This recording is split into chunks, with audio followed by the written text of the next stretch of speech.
Assalamualaikum warahmatullahi wabarakatuh. Kami dari kelompok 4. Perkenalkan, nama saya Ahmad. Perkenalkan, nama saya Dewi. Saya Reski Amanda. Saya Widya Stuti. Dan satunya lagi Ana Fosia. Baik, pada presentasi kali ini kami akan membahas materi mengenai Pentingnya literatur dalam penelitian dan teknik penyajian landasan teori. Berikut adalah penjelasannya. Kalian mau tahu apa itu kajian literatur dan landasan teori? Mau?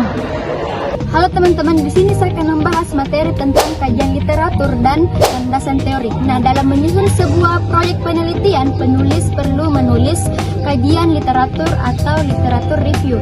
Nah, kajian literatur merupakan langkah pertama dan penting dalam menyusun sebuah rencana penelitian. Nah, jadi kajian literatur adalah satu penelusuran dan penelitian kepustakaan dengan membaca berbagai buku, jurnal, terbit-terbitan lain yang berkaitan dengan topik penelitian yang akan diteliti untuk menghasilkan suatu tulisan yang berkenaan dengan satu topik atau isu tertentu. Nah, sebelum kita mendefinisikan teori, ada dua istilah yang perlu kita ketahui. Yang pertama itu konsep, yang kedua itu proposisi. Nah, konsep ini merujuk pada istilah dan definisi yang digunakan untuk menggambarkan secara abstrak kejadian, keadaan, kelompok, atau individu yang menjadi pusat perhatian ilmu sosial. Nah, proposisi merupakan hubungan yang logis antara dua konsep. Jadi, teori adalah alur logika atau penalaran yang merupakan seperangkat konsep, definisi, dan proposisi yang disusun secara sistematis. Baik, di sini kita akan membahas materi mengenai landasan teori. Jadi, landasan teori adalah seperangkat definisi, konsep, proposisi yang telah disusun rapi dan sistematis tentang variabel-variabel dalam sebuah penelitian. Nah, landasan teori ini menjadi dasar yang kuat dalam penelitian yang akan dilakukan. Nah, oleh karena itu, pembuatan landasan teori secara baik dan benar dalam sebuah penelitian menjadi salah satu hal yang penting, karena landasan teori ini akan menjadi sebuah fondasi dan landasan dalam penelitian itu sendiri. Di sini saya akan membahas tentang tujuan kajian literatur dan tujuan landasan teori. Yang pertama, tujuan kajian literatur. Kajian literatur memiliki dua tujuan utama. Yang pertama, untuk menulis naskah yang memperkenalkan atau memperkembangkan terbaru dalam suatu topik agar diketahui oleh para ahli di bidang tersebut. Kajian ini bisa diterbitkan untuk kepentingan umum. Yang kedua, untuk mendukung proyek penelitian sendiri. Tujuannya adalah untuk memperluas wawasan, membantu merumuskan masalah, serta menentukan teori dan metode yang tepat dengan mempelajari kajian yang lain. Peneliti bisa membandingkan, meniru, mengkritik, atau menciptakan hal baru berdasarkan kajian tersebut. Yang kedua, tujuan landasan teori. Landasan teori penting dalam karya ilmiah seperti penelitian, makalah, atau tugas akhir. Tujuan utamanya adalah memberi dasar ilmiah yang kuat bagi pembahasan topik.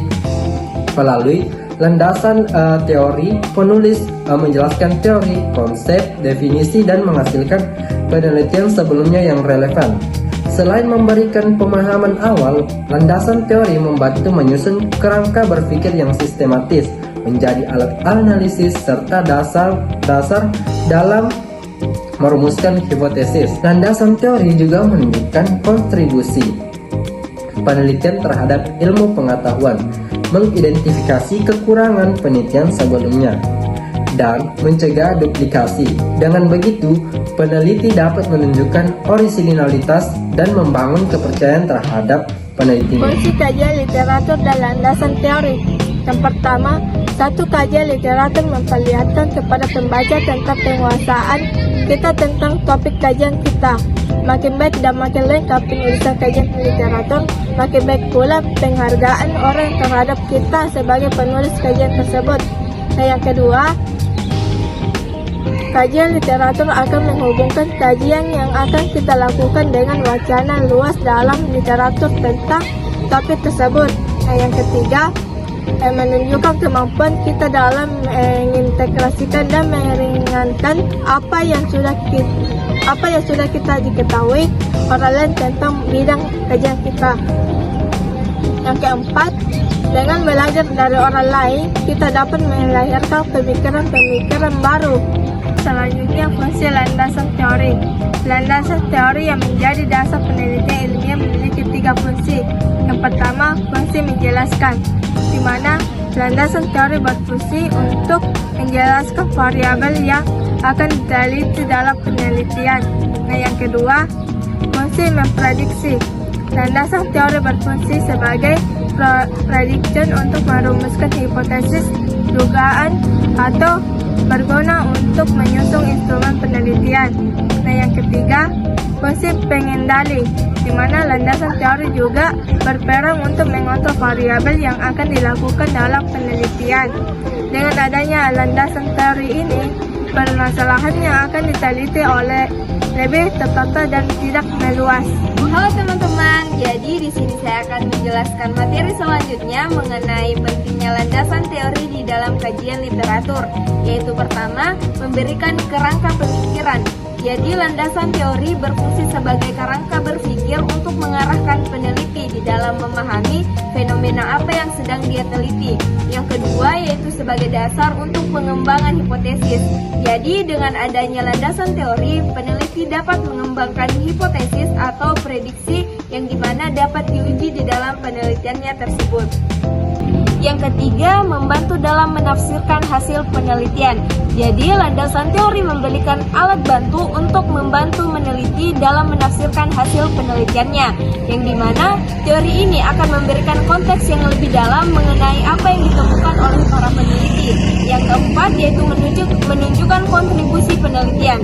Jadi, landasan teori juga memberikan di mana peneliti tersebut dapat berkontribusi dalam mengembangkan atau menguji teori yang sudah ada. Yang kelima yaitu memberikan validitas dan kepastian, yang dimana landasan teori ini memberikan landasan yang kokoh bagi metodologi dan kesimpulan yang diambil di dalam penelitian. Nah, selanjutnya teman-teman yaitu teknik penyusunan landasan teori. Nah, teknik penyusunan landasan teori ini merupakan cara atau metode sistematis yang digunakan untuk mengumpulkan, menyusun, dan memaparkan teori-teori atau konsep-konsep yang relevan dengan topik penelitian. Nah, landasan teori ini berfungsi sebagai dasar ilmiah yang mendukung analisis dalam penelitian. Nah, sedangkan variabel dependen adalah hasil yang dipengaruhi oleh variabel independen. Misalnya, perilaku konsumtif remaja adalah variabel dependen yang akan dikaji untuk melihat bagaimana pengaruh media sosial terhadap pola konsumsi remaja.